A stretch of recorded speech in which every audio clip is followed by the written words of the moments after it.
Tonight, borders to close, but schools remain open. The government ramps up its coronavirus response as a record number of Queenslanders test positive in one day.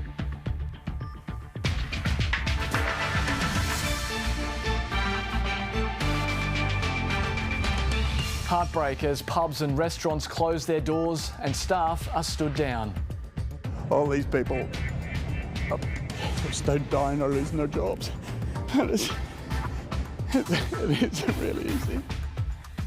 Centrelink overwhelmed. Thousands queue for support as the shutdown begins. And the NRL relents, deciding to suspend the 2020 season. Good evening, Matt Wordsworth with ABC News. In 48 hours, Queensland's borders will begin closing as the state grapples to control the spread of the virus. Yet schools will remain open, prompting the Teachers' Union to threaten strike action. Long queues have formed outside Centrelink branches across the country as people lose their jobs and seek help from the government.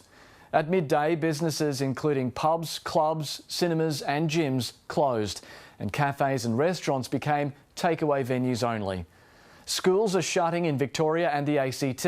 They're still open here, but the Premier says it's up to parents if they keep their children at home.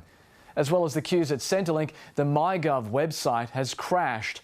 The share market has lost another $100 billion, with banks and industrial companies suffering some of the biggest falls.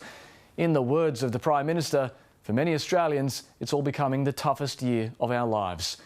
Here in Queensland, another 60 people tested positive overnight. 2 are in intensive care, 1 is on ventilation. Josh Bavis begins our coverage.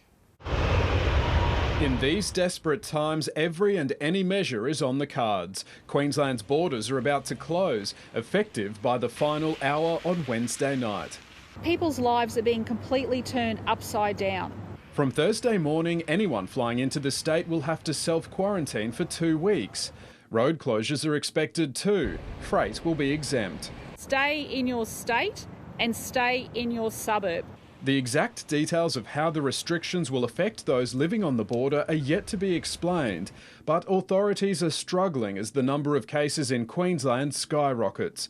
Overnight, the highest jump to date, with 60 new cases, bringing the state's tally to 319. We know we're going to get those increased cases. What we need to do, though, is absolutely minimise ongoing transmission. But that hasn't extended to schools, causing contention among teachers, parents and the union. We need to have them open for a number of reasons: to continue their learning, to provide the education for those workers that we require in the workplace at the moment. We believe that when you put 3,000 children together in a school, that's going to create a circumstance where people will be worse off. Those working in schools who might be most at risk of the virus have been told to talk to their principals.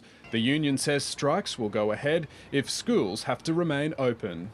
Our workforce is significantly older than many, and with an average age of close to 50, it's something where there is a significant number of teachers who would be in the 60-plus category. Among the latest cases, a parent of a Brisbane girls' grammar student. The school closed today as a precaution. St Margaret's was closed too, after 3 parents tested positive. I'm sure the risk is very low to the school. However, I just had not heard that directly from Queensland Health, and I thought I could close the school for one day. Contact tracing is also underway at this busy city office tower on George Street after a state government worker tested positive last week. With the situation changing so rapidly, every day sees a whole new raft of measures tougher than the last. While the state government has the power to call off the by-elections and council elections this weekend, it still wants them to proceed. Thousands of voters and volunteers will hit polling booths on Saturday. Josh Bavis, ABC News, Brisbane. The rapid shutdown of non-essential services has seen tens of thousands of Australians join the ranks of the unemployed, many for the first time in their working lives. It happened so fast, government computers couldn't cope with the influx, adding to the stress of people whose lives have been plunged into uncertainty. Here's political editor Andrew Probyn. The first symptom of an economic pandemic. I'm here because my job no longer exists. It's not just lower class, middle class or high class. Everybody's getting affected by it.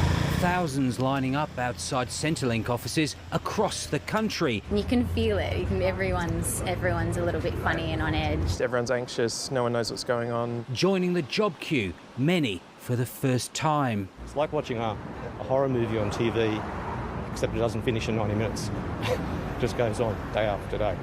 They are lining up at Centrelink offices as we speak. Something unimaginable at this scale only weeks ago. Livelihoods extinguished by the coronavirus shutdown. I'm at the stage now where I'm on the scrap heap because I'm 64 years old. That started for tens of thousands of Australians at midday when their workplaces shut indefinitely. Pubs, clubs, cinemas, restaurants and indoor sports complexes. Anxieties heightened when they couldn't get help online. MyGov has not been offline.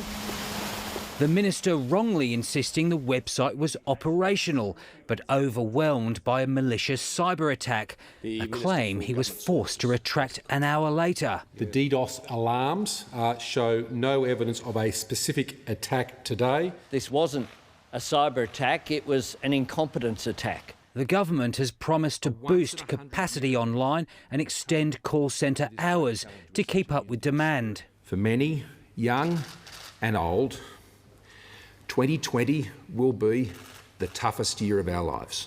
MPs gathered in reduced numbers, sanitised and spaced at a healthy distance to pass tens of billions of dollars in emergency measures, including income support. Younger Australians have long been told they're the lucky ones. Well, hardship has come knocking. The government expects the coronavirus crisis will see 1 million Australians lose their jobs over the next few months, more than doubling the unemployment rate to about 11%. And it's already banking on having to spend an extra $40 billion by August to further prop up the economy.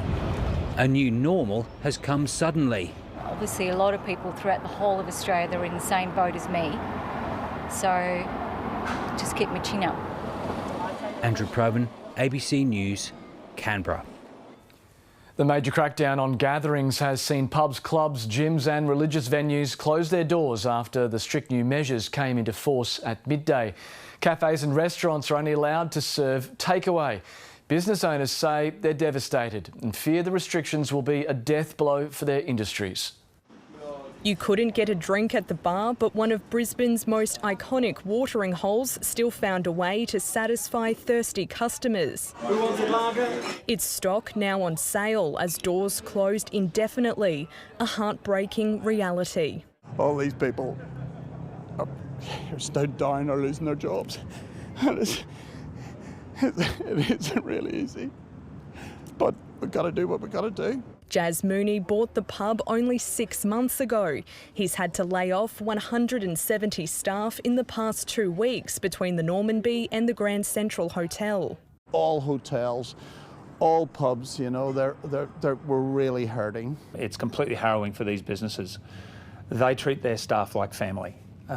And they are now watching their family members basically being turned out onto the street. Popular entertainment and restaurant precincts are deserted, many venues unable to even open. Everything's shut, it's quite depressing. It's been a change of pace for popular tourist spots like Noosa on the Sunshine Coast. Definitely different. We've sort of been avoiding the shops and avoiding all the cafes and things like that. While cafes and restaurants can still serve takeaway, owners are uncertain whether that'll be enough. Long term, the aim is to stay open, not trying to make money here. I'm just trying to keep as much of my staff employed as possible. We're really calling on the Queensland Government to assist businesses more.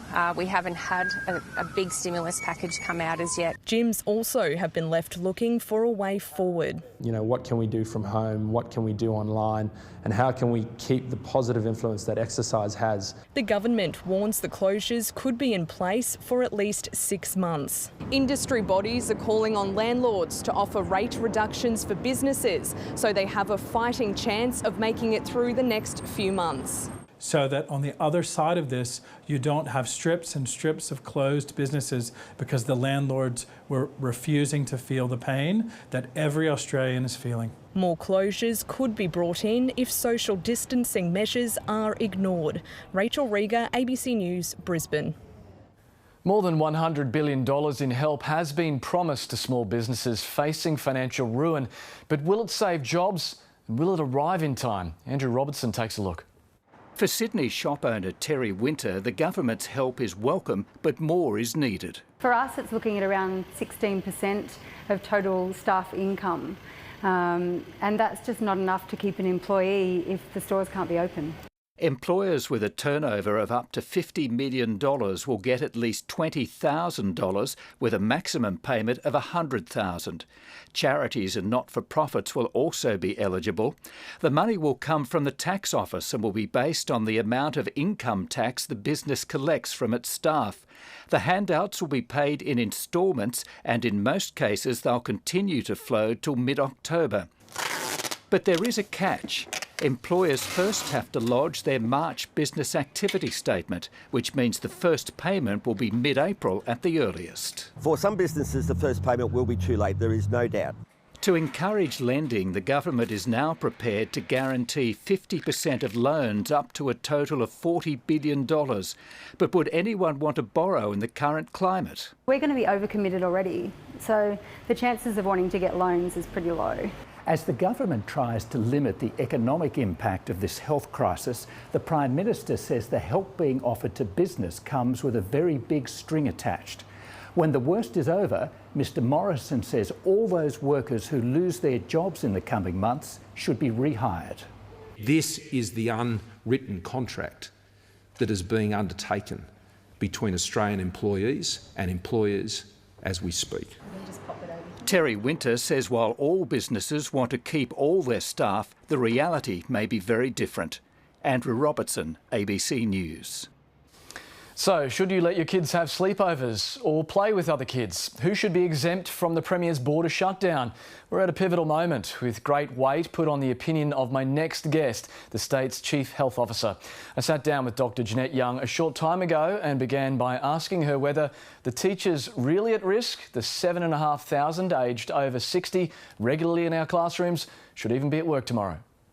They need to do other work. So they need to come out of that classroom situation, and our younger teachers, and we know we have a lot of them because they've been coming through graduating, they're the ones who should be in the front line. The Premier says we're now closing the borders from midnight on Wednesday. Tomorrow they'll be considering exemptions. Who should be exempt?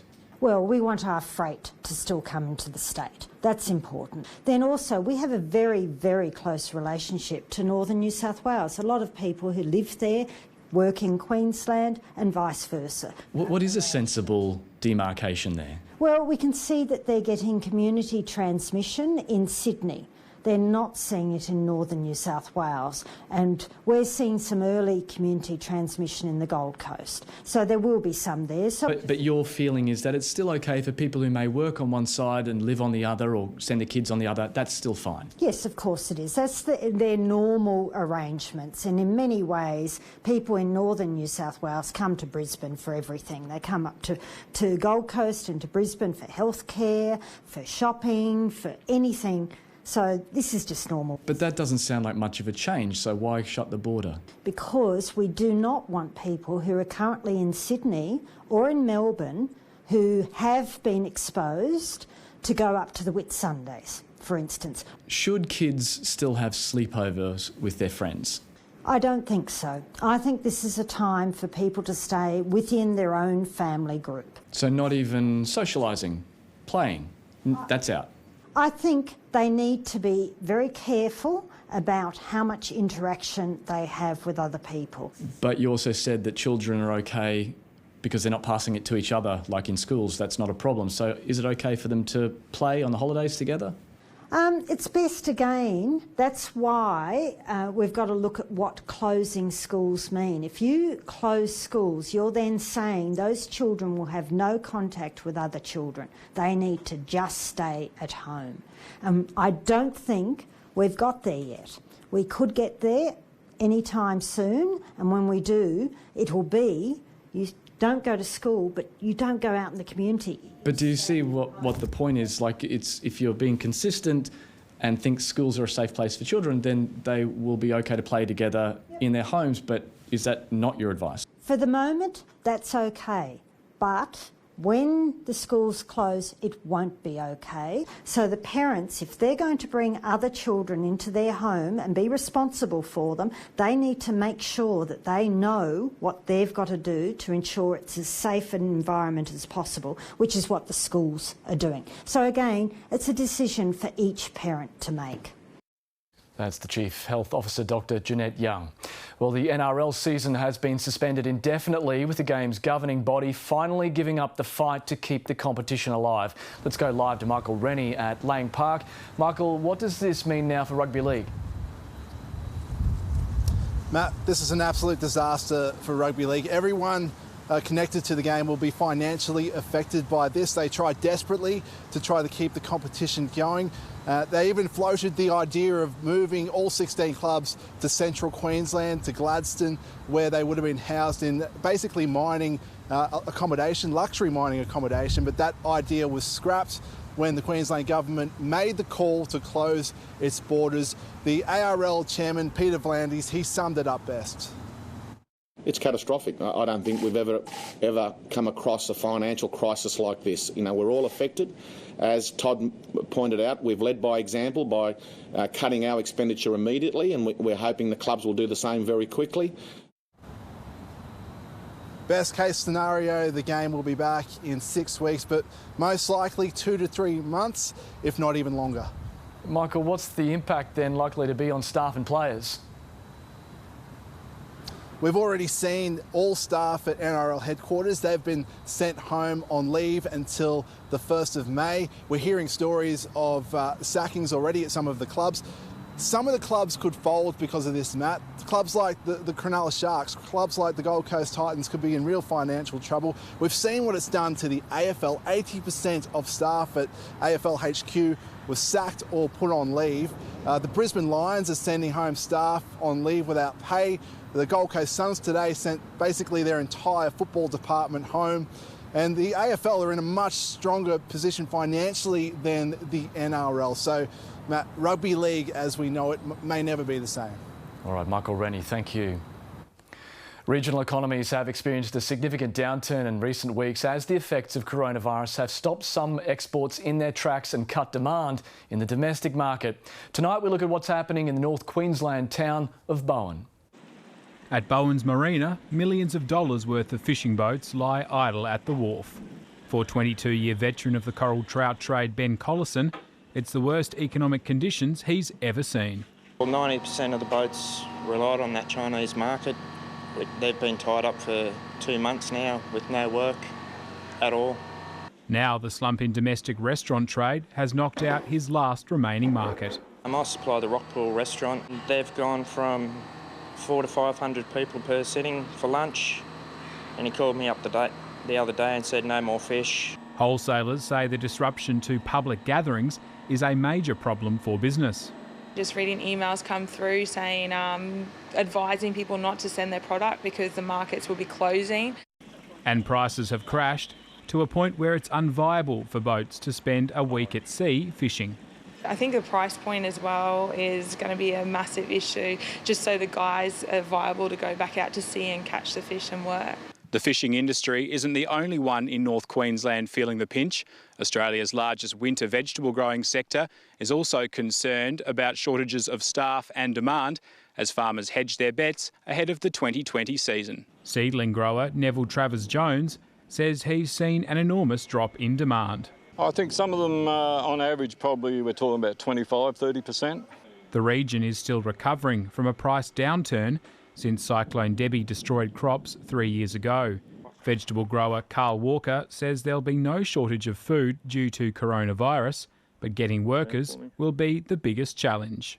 Look, I think most of us are pretty nervous about 2020. This is an unknown. The world hasn't been in this situation since 1919. A time of great uncertainty. Tom Major, ABC News, Bowen. Germany has banned public gatherings of more than 2 people as the country tackles the coronavirus pandemic. Chancellor Angela Merkel is herself going into isolation after learning that a doctor who vaccinated her against pneumonia had tested positive for the coronavirus. Europe correspondent Bridget Brennan reports.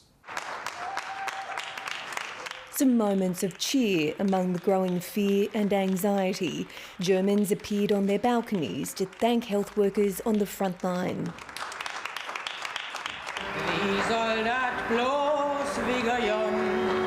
And some musicians gave impromptu performances to comfort their neighbours. If you play songs from home, it brings people closer together. Then hopefully that makes everybody feel better. But after many ignored social distancing advice, the German government has now placed tough restrictions on movement, some of the strictest measures seen in the world. Groups of more than 2 people are now banned from gathering in public. Being in public is permitted only alone, except with your family or with one other person. Shortly after making the announcement, Angela Merkel herself was quarantined after learning her doctor had tested positive for the virus. As a disaster unfolds in Italy, Russia and Cuba are sending medical specialists and equipment. Another 651 people died in Italy in the last 24 hours. Italians are being warned not to let their guard down, even as the rate of new infections fell to its lowest level since the outbreak began. With Britain just 2 or 3 weeks behind Italy, Boris Johnson signalled a widespread lockdown could be on the horizon. Many took advantage of the sunshine on the weekend, flocking to parks and markets. Now police could be called in to force people back indoors. For the most part, the streets in London are now deserted after the British government shut down businesses. It's now turning its attention to 1.5 million vulnerable people with underlying health conditions. They're being told to stay at home for 3 months. Bridget Brennan, ABC News, London. There are concerns about an increase in cases in Indonesia after official figures show the death rate is on par with Italy. 48 people have died and 514 others have tested positive for COVID-19. That's a mortality rate of 9%. But it's feared the number of cases is being underreported and tens of thousands of people could be infected. Authorities have converted an entire athletes' village in Jakarta into an emergency hospital to hold 4,000 patients.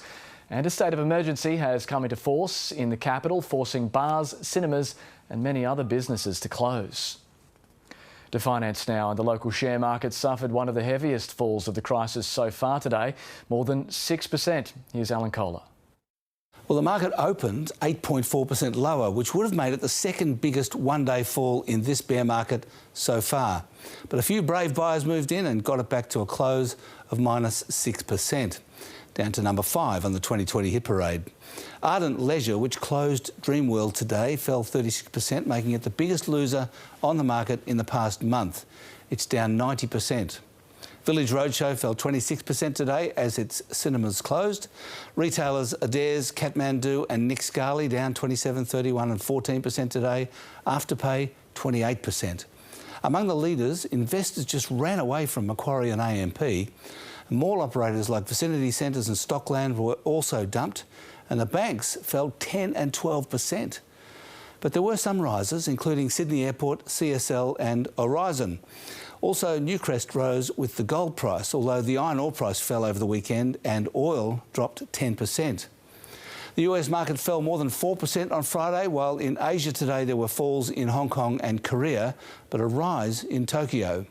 And the Australian dollar has fallen a cent since Friday night as money stampedes into the safety of US Treasury bonds, pushing up the prices of both the bonds and the US dollars needed to buy them. And speaking of bonds, you remember last Thursday the Reserve Bank launched its version of quantitative easing, which involves targeting a 3-year bond rate of 0.25% to keep down the interest rates on fixed-term loans. Well, here's a chart of the 3-year bond rate. And it's almost there, down to 0.25%, but not quite. And finally, a bit of good news. Petrol prices have been infuriatingly going up lately, but they're headed down now. Should be $1 a litre soon. And that's finance. Still to come this hour, the bungle that turned cruise ship passengers into a public health risk. From the moment we left the ship, and then just not use a good go straight through. Didn't ask any fevers or any health checks or that. It was just straight on down. I hope they are appropriately tracked by New South Wales Health. Otherwise, this is a real own goal. Also, Dr. Norman Swan with his analysis of the latest protective measures. That's coming up. It's increasingly likely the Tokyo Olympic Games will be postponed until next year because of the pandemic. The International Olympic Committee has said the Games won't start in July, but also won't be cancelled. Last week, the IOC insisted the Games were on, but the world moves quickly in the age of the coronavirus. It announced that they would consider postponing the Tokyo 2020 Olympic Games. In a letter to athletes overnight, contradicting his position of just 4 days ago, IOC President Thomas Bach said cancellation of the Olympic Games would destroy the Olympic dream of 11,000. Therefore, it's not on our agenda. This morning, the heads of all the Australian Olympic sports met. We've decided to plan towards the hosting of a Games in 2021 in Tokyo. We will think of the athletes first and foremost. We may have no option but to consider postponing the Games. The decision has come as a relief to Australia's 2012 gold medalist in the 50k walk, Jared Talent. It wouldn't have been a fair Games if it was to go ahead with so many countries in lockdown, athletes not being able to train. So it's definitely a good decision what's happened. I'm sure quite a few athletes will be relieved around the world. It gives certainty to the athletes, it gives certainty to our sports, and that's the most important thing, and that's what they needed. Now comes the logistical nightmare. Moving the world's biggest sporting event that involves so many people, so many sports, not just athletes, but also the world's media, sponsors, the rest, is not easy to do. The IOC has bowed to the inevitable in the face of enormous pressure. It's given itself 4 weeks to organise the details of the postponement and bought itself some of that most valuable commodity, time. David Mark, ABC News. All right, weather time now with Jenny Woodward.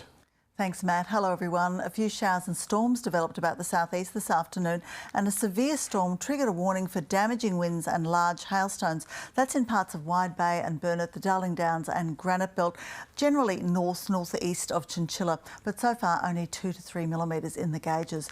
There's also been some showers and isolated storms about the tropics. Weepers had 13 millimetres. Temperatures were a little bit below average in the southeast, a top of just 26 in Toowoomba, but still very warm in the northwest. Urandangi got to 39 and it was 36 in Mount Isa. Applethorpe the coolest this morning on 12 degrees. We've had cloudy skies across the city but only very light showers, a top of 28 and just a little bit warmer further west.